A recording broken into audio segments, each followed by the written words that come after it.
तुमच्या संख्येनं लाडक्या बहिणींची संख्या कमी होणार आहे, म्हणजे केवायसीचा आता बिलकुल तुम्ही सांगता बिलकुल पात्र लाडक्या बहिणींची कुठलीही संख्या कमी होणार नाही, त्यांना लाभ मिळेल. काही आमच्या लाडक्या बहिणी आहेत की ज्या नोकरीमध्ये आहेत, अन्य योजनेचा लाभ ज्या भगिनींना मिळत होता अशाची नावं कमी झालेली आहेत. आता 40-50 हजार रुपये पगार घेणाऱ्या महिलेला भगिनीला या योजनेचा लाभ घेणं मला वाटतं तितकंसं उचित असं वाटत नाही. त्यामुळं तेवढ्याच आमच्या बहिणी कमी झालेल्या आहेत.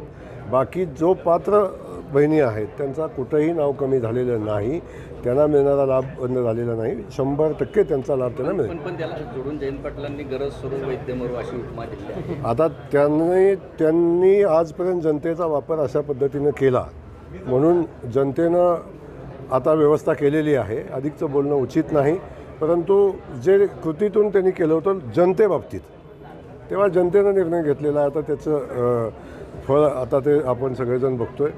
अधिकचं न बोलता मी एवढं सांगेन की भारतीय जनता पक्ष महायुतीचं सरकार हे लाडक्या बहिणींच्या सोबत आहे, शेतकऱ्यांसोबत आहे, युवकांच्या सोबत आहे, उद्योजकांच्या सोबत आहे आणि या राज्याला प्रगत राज्य म्हणून पुढे नेण्याचा निर्णय माननीय मुख्यमंत्री महोदयांनी घेतलेला आहे. आम्ही सगळे मिळून ताकदीनं काम करू.